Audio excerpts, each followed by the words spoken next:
तत्वां सूत्र के 9वें अध्याय में 25वां सूत्र प्रारंभ हो रहा है। स्वाध्याय के भेद। वाचना प्रक्षना नुप्रेक्षाम्नाय धर्मोपदेशाः। वाचना प्रच्छना अनुप्रेक्षा आमनाय और धर्मोपदेश, यह 5 प्रकार का स्वाध्याय है। कितने प्रकार का स्वाध्याय है? 5 प्रकार का स्वाध्याय है। स्वाध्याय कहते किसे हैं? इसे अंतरंग तपों में स्वीकार किया गया है। 6 बहिरंग तप और 6 अंतरंग तप। अंतरंग तपों में प्रायश्चित, विनय, वैयावृत्ति, स्वाध्याय। वैयावृत्ति में 10 प्रकार के पात्रों को लेकर के बात की थी। आचार्य, उपाध्याय, तपस्वी, शैक्ष, ज्ञान, गण, कुल, संग, साधु और मनोज्ञ, ये सब मुनि होते हैं। स्वाध्याय के क्रम में 5 प्रकार का स्वाध्याय। वाचना किसे कहते हैं? निर्दोष ग्रंथ को, उसके अर्थ को तथा दोनों को भव्य जीवों को श्रवण कराना। हाँ, सुनाओ अच्छे से भव्य जीवों को। अब भव्य जीवों को का मतलब है भविक लोगों को, क्योंकि भव्य और अभव्य की पहचान तो हमारे पास है नहीं। तो कौन सा थर्मामीटर लगा करके तय करेंगे कि ये भव्य है या अभव्य है? तुम भव्य हो तो बैठ जाओ, अभव्य तो उठ के चले जाओ। ऐसा तो कर नहीं सकते हैं, समझ में भी नहीं आता। ये विषय तो केवल ही भगवान के ज्ञान का है कि कौन भव्य कौन अभव्य। लेकिन अपन इसमें इतना समझें कि जो लाभ लेना चाहता है, धार्मिक भाव रखता है, भविक जन हैं, उनको अपन इस रूप में ले लेते। ऐसा नहीं पकड़ पकड़ करके जबरदस्ती बिठा लो, बांध करके रखेंगे हम तो तुमको जब तक सुनोगे नहीं, सुनना ही पड़ेगा तुमको। नहीं नहीं हम बहुत हो गया, नहीं पूरा सुनना पड़ेगा, ऐसा नहीं कर सकते। तो वाचना में ग्रंथ आगम प्रमाण हो, परंपरा के पोषक हो, रत्नत्रय की पुष्टि करते हो, मोक्ष मार्ग की पुष्टि करते हो, हिंसा आरंभ परिग्रह का पोषण न करते हो, तो उसको निर्दोष ग्रंथ कहेंगे। उसके अर्थ को तथा दोनों को भव्य अर्थात भविक जीवों को श्रवण कराना, सुनाना। ग्रंथ लेकर के सुनाओ तो ग्रंथ के माध्यम से, मौखिक धर्मोपदेश दो तो मौखिक धर्मोपदेश। प्रच्छना, संशय को दूर करने के लिए अथवा किए गए निश्चय को दृढ़ करने के लिए क्या करना? प्रश्न पूछना। हाँ, हमने जो सुना है उसमें कुछ हमारे को समझना है, ख्याल में आया है, लेकिन हम पक्का नहीं कर पा रहे। कुछ संशय सा हो रहा है कि यही कहा गया कि नहीं, इसका यही अर्थ है कि नहीं। तो संशय के दूर करने के लिए और जो बात सुन करके रखी है, समझ करके रखी है, उसको पुनः पक्की करने के लिए। हाँ, लिखा पढ़ी करते ना आप दुकानदारी में, बही खाते में, तो जो कुछ है दुकानदार ग्राहक का, तो भैया इतना नोट है ना, ये पक्का है ना तुम्हारा, इतना ही है ना? या ग्राहक पूछेगा सेठ जी इतना ही तो लिखा है ना, थोड़ा सा हमको ख्याल नहीं आ रहा है, इतना ही है ना? हाँ इतना ही है। तो उसका संशय दूर हो गया और अपन ने पक्की धारणा बना ली कि नहीं इतना ही है। ऐसा इसको पूछना कहते हैं। प्रच्छना, पूछना। अनुप्रेक्षा, जाने हुए पदार्थ का बार बार चिंतन करना। जाने हुए पदार्थ का क्या करना? हाँ, जो ज्ञान हो गया है सुन करके पढ़ करके उसका बार बार चिंतन करना, विचार करना। आप विचार ना करो तो कोई भी बात विस्मृत हो जाएगी। इसलिए आपको जो आपने सुना है जितना पकड़ में आया, पूरा पकड़ में नहीं आता, तो जितना पकड़ में आया और जिसको तुमने रुचि से पकड़ लिया उसका विचार तो कर लो। क्या कहा था महाराज जी ने, क्या लिखा है किताब में? दोपहर को, शाम को, ठीक है उस समय दूसरे कामों में लग जाते, लेकिन अपने विचारों को लौटाओ तो विचार लौट के भी आ जाते हैं। हाँ, कभी कभी थोड़ी सी बात अटक जाती, अरे ख्याल ही नहीं आ रहा क्या है, फिर थोड़ा सा आराम से बैठो थोड़ा सा, तो वो विचार लौट के भी आ जाता, अरे हाँ ये वाला है। भाषा का ज्ञान करेंगे तो निर्दोष रूप से हम पढ़ लेंगे। आप निर्दोष रूप से बोल तो सकते हो, लेकिन पढ़ने के लिए तो भाषा का ज्ञान होना ना। अक्षर अक्षर मिलकर के, मात्राएं मिलकर के क्या बनता है। एक छोटा सा बच्चा 1.5-2 साल में बोलना शुरू कर देता है, 2-2.5 साल का हुआ कुछ शब्द बोलना शुरू कर देता है, पर जो शब्द वो बोल रहा, पापा, मम्मी, भैया, अब वो पापा मम्मी भैया लिख के उसको दिखाओ तो देख करके नहीं पढ़ पाएगा वो। अरे वो ही तो हमने लिखा है जो तुम पढ़ते बोलते रहते हो। तो हम बोलते तो रहते हैं लेकिन लिखा गया क्या है ये हम नहीं पढ़ सकते। क्यों? उसको अभी अक्षर ज्ञान नहीं है। अक्षर ज्ञान होने पर भाषा के ज्ञान से फिर हम जो लिखा गया उसको पढ़ सकते हैं। लेकिन बिना पढ़ा लिखा आदमी भी, पढ़े लिखे का मतलब है भाषा का ज्ञान होना, और यदि किसी को भाषा का ज्ञान नहीं है तो पढ़ा लिखा तो नहीं माना जाएगा, लेकिन अनुभव के आधार पर शब्दों को पकड़ पकड़ करके और बोल देता है, हो जाता है। जैसे हम लोग कर्नाटक में गए, अब कर्नाटक में गए तो वो जो बोलते हैं वो शब्द पकड़ में तो आते नहीं, कान में सुन भी लेंगे तो उसका अर्थ मालूम नहीं होगा। अब चौके में गए हैं, पूजा हो गई, उन्होंने थाली दिखाई।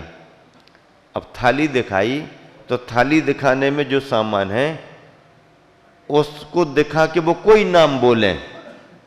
अब नाम तुम क्या बोल रहे हो वो तो हमारे पकड़ के परे है, बाकी सामान तो समझते हैं। उसको देख के समझ में आता है, ये दिख रहा है तो ये चावल का बना हुआ सामान है, ये है तो ये दाल है। अब जो दाल रखी है वो तो हमने पकड़ ली, अब तुम उसको क्या बोल रहे तुम जानो। हाँ, उसमें लेना ले लिया, नहीं तो अलग कर दिया। तो वो समझते महाराज जी को हमारी भाषा समझ में आ रही, भाषा समझ में नहीं आ रही, तुम्हारा सामान समझ में आ रहा। हाँ, तो भाषा सुन के समझने के लिए उस अक्षर का ज्ञान होना, शब्द का ज्ञान होना जरूरी है।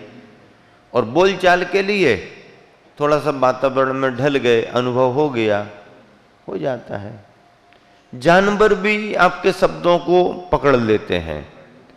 आप किसी को किसी नाम से बार बार पुकारने लगो तो वो जानवर समझने लगता है, वो ही आएगा, ए बगली, उन्हें कहती ए भूरी।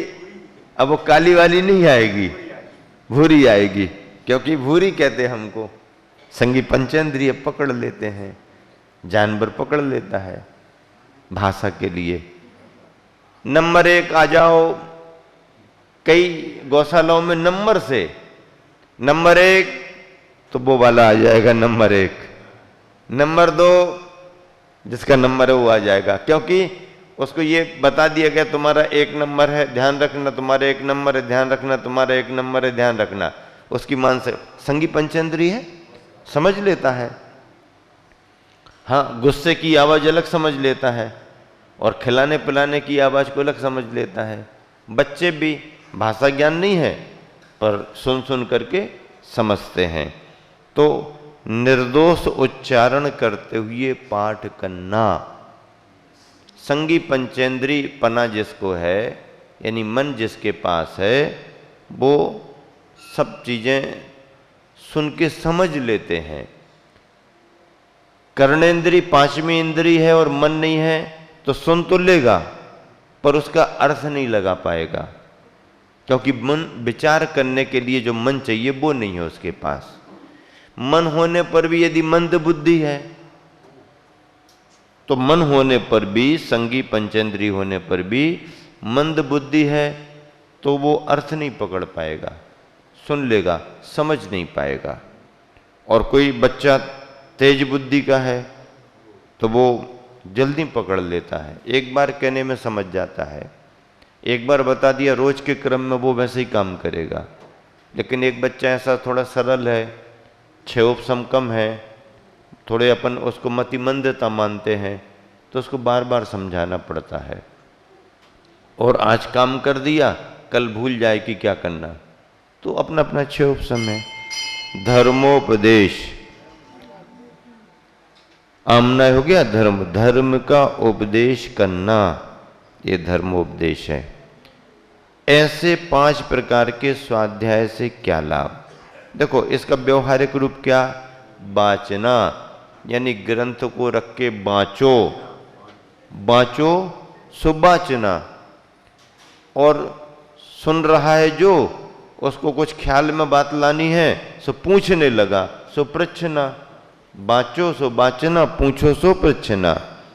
विचार करो सो अनुप्रेक्षा, उच्चारण करो सो आमनाय, और फिर दूसरे को समझ करके दूसरे को समझा दो सो धर्मोपदेश। स्वाध्याय के अंग तो रोज पलते हैं। स्वाध्याय से लाभ, प्रज्ञा का अतिशय बढ़ता है, प्रशस्त अध्यवसाय होता है। प्रज्ञा का अतिशय बढ़ता है यानी बुद्धि की प्रखरता आती है। हाँ, अतिशय यानी प्रभाव। प्रशस्त अध्यवसाय, अध्यवसाय यानी मन के भाव प्रशस्त होते हैं। उत्कृष्ट संवेग होता है, संवेग यानी संसार और संसार के कारणों से बचने का भाव होता है, या धर्म और धर्मात्मा के प्रति लगाव अपने मन में आता है। प्रवचन स्थिति की जागृति होती है, प्रवचन सुनना चाहिए, स्वाध्याय करना चाहिए, इससे ये फायदे होते, लाभ हैं, जागृति होती। जिन धर्म का उद्योतन, उद्योतन यानी प्रकाश, जिन धर्म का महात्म्य उद्योतन होता है, तप की वृद्धि होती है। जब हम अच्छे से पढ़ते हैं और सब चीज़ों को समझते हैं तो तप में वृद्धि होती है। अतिचारों की विशुद्धि यानी दोषों का संशोधन होने लगता है, दोषों से बचने लगते हैं। संशय का उच्छेद होता है, अपने मन का जो संशय रहता है समझने से दूर होने लगता है। मिथ्या मतों का खंडन होता है। किसका खंडन होता है? मत, मत यानी मान्यता। अपने में जो दूसरी दूसरी मान्यताएं बन गई हैं, देवशास्त्र गुरु की बात समझ में नहीं आई, कुगुरु कुदेव शास्त्र की बात समझ में आ रही है, अनायतनों से मन जुड़ रहा है, तो यदि आप इसको पढ़ोगे तो उससे आपका मन दूर होगा, मिथ्या मान्यताओं का खंडन होगा। इस प्रकार साक्षात व परंपरा से स्वाध्याय के अनेकों लाभ हैं। अब तप के व्युत्सर्ग, तप के दो बाह्य अभ्यंतरोपद्यो, हाँ, उपधि, क्या? बाह्य और अभ्यंतर उपधि। उपधि अर्थात पर पदार्थ से संबंध। उपधि का अर्थ क्या? पर पदार्थ से संबंध। बाह्य और अभ्यंतर उपधि का त्याग या 2 प्रकार का व्युत्सर्ग है। व्युत्सर्ग यानी त्याग। व्युत्सर्ग, शरीर आदि में अहंकार और ममकार भाव के होने पर उसका त्याग करना व्युत्सर्ग है। शरीर आदि में अहंकार और ममकार के भाव होने पर शरीर पृथक है, जीव पृथक है, जीव का शरीर से संबंध है।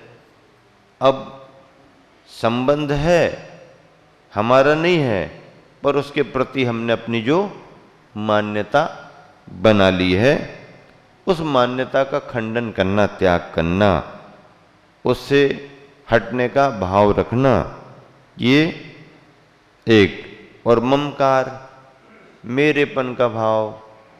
अब बाकी तो सब छूट गया है, 10 प्रकार के परिग्रह भी छूट गए।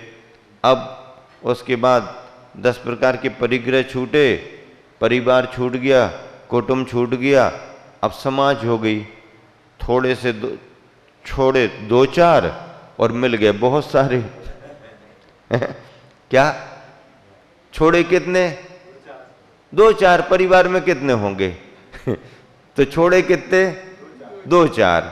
कुटुंब भी ले लो, वे भी हो गए, चलो हो ठीक है। अब तो इतिहास में बात आती है, परिचय तो होता ही है, लेकिन अपन ने छोड़ दिए। तो छोड़े कितने से? गिने चुने। और मिले कितने? फायदे का है ना कि नहीं है? थोड़ा दिया और ज्यादा मिला।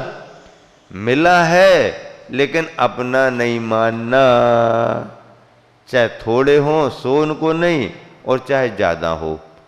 चलो घर परिवार में बहुत अनुकूलता थी, सबने मोक्ष मार्ग के लिए सहयोग किया, सबकी वजह से आज अपन यहाँ तक हैं। ये भाव करना तो अलग है, इसमें मान्यता नहीं रखना। उपकारी का उपकार तो सब स्मरण करते, पर मान्यता नहीं। अब चलो वो तो छूट ही गया, कोई विकल्प नहीं। अरे अब ये गांव में बहुत अच्छे लोग हैं, ये समाज बहुत अच्छा करती है, ये श्रावक तो बहुत ही ज़्यादा ध्यान देता, अब ये नहीं छोड़ पा रहे। अब ये नहीं छोड़ पाओगे तो और मुश्किल में पड़ जाओगे। क्यों? वहाँ तो 2-4 ही का मामला था, यहाँ तो अब इतनी समाज है, इतने गांव, इतने श्रावक हैं, फिर कहाँ कहाँ तक बांध के रखोगे? नहीं, तुम्हारे स्नेह भाव तो स्नेह भाव तक ठीक है, स्नेह भाव तक ठीक है, उसके आगे नहीं। देखो, आंख खोलो और आंख बंद करो। आंख बंद करो तो विचार करो कोई हमारा नहीं, कोई हमारा नहीं। आंख बंद करो तो कोई हमारा नहीं, आंख खोलो तो जितने देखे सब हमारे। दोनों में आनंद है, दोनों में निर्विकल्पता है, या तो कोई नहीं हमारा या सब हमारे।